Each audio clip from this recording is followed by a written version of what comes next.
Bonjour mes frères et sœurs. J'ai intitulé la méditation de ce matin « Être justifié ou se justifier ». J'aimerais lire avec vous Jacques 2, 21. « Abraham, notre père, ne fut-il pas justifié par les œuvres pour avoir offert son fils Isaac sur l'autel ?»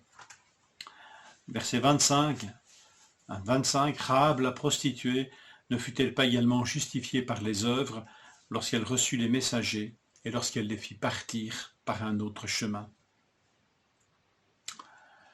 Prise en défaut sur des comportements très concrets, les chrétiens ne sont-ils pas tentés de se justifier en évoquant le salut par la foi seule?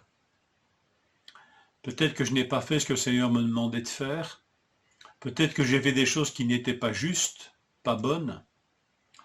Et lorsque soudain je suis conscient de cela, que l'Esprit me le rappelle, que par les canaux qui sont propres au Seigneur, il me montre que ce comportement n'est pas adéquat, n'est pas juste, est-ce que je ne suis pas tenté de me justifier en me rappelant que le Seigneur me justifie par la foi seule et pas par les œuvres?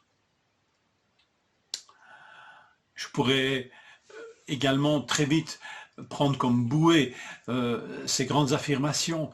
Quoi que je fasse, cela n'enlève en rien la certitude de mon salut. Et parfois, dans la lutte contre l'accusateur, ces vérités sont non pas des bouées, mais des rocs où ma foi, sur laquelle ma foi, des rocs sur lesquels ma foi peut se fonder. La justification par la foi est un roc sur lequel ma foi est fondée. Mais n'en faisons pas un prétexte, n'en faisons pas surtout une manière de se justifier en disant « Seigneur, oui, je n'ai pas fait ci ou cela, mais Seigneur, tu me justifies par la foi ». Devant des manquements évidents, qu'il est tentant de se réfugier dans la saine doctrine. Nous en avons une expression d'ailleurs dans notre passage que nous lisons aujourd'hui au verset 19. « Tu crois, tu proclames cette foi que Dieu est un. » Cette déclaration, tu crois qu'il y a un seul Dieu et tu fais bien. C'est un rappel presque évident de la déclaration de foi, de la déclaration fondamentale de la foi d'Israël, Deutéronome 6.4, écoute Israël, Shama Israël, hein, l'Éternel, notre Dieu, l'Éternel est un. Alors, combien parfois nous pouvons aussi nous réfugier dans la saine doctrine, quand le Seigneur nous rappelle que certaines choses ne sont pas à sa gloire, nous pourrions être tentés de dire, Seigneur, mais je crois que tu es un.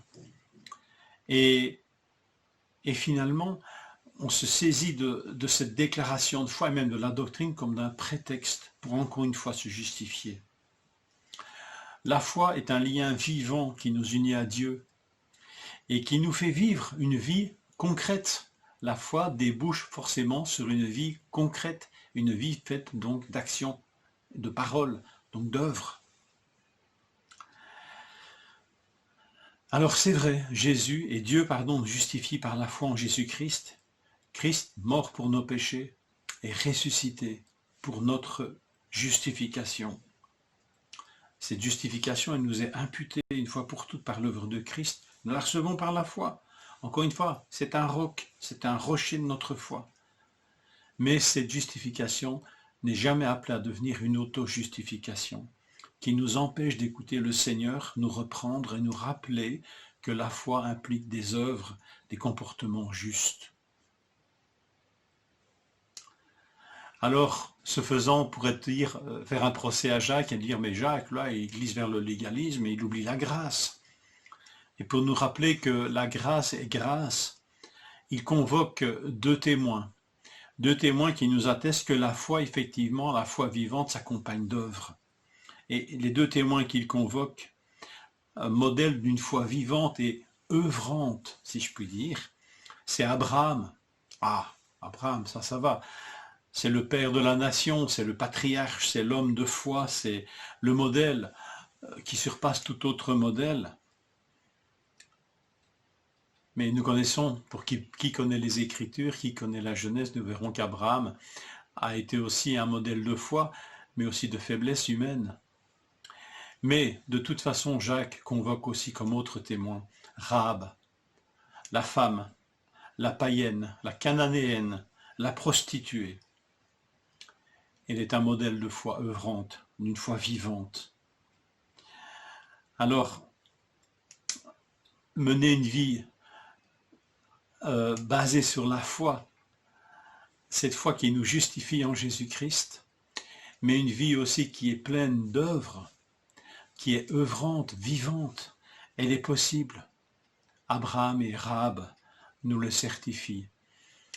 Et on a dans ces deux témoins, dans ce spectre envisagé par ce double témoignage, il n'est pas possible de ne pas y trouver sa place. Ce n'est pas que nous voulons rabaisser Rahab, dire si elle a eu cette foi, ben moi je peux en avoir une pareille, une foi pareille aussi, mais voilà, dans sa grâce, le Seigneur, dans cette épître de Jacques, nous rappelle qu'il est le Dieu d'Abraham, et il est aussi le Dieu de Rahab, qui ont mené tous les deux une vie de foi œuvrante et vivante. Que le Seigneur nous encourage à mener une telle vie. Et quand il nous reprend, ne nous justifions pas. Laissons-le, lui, nous justifier. Je vous souhaite une bonne journée.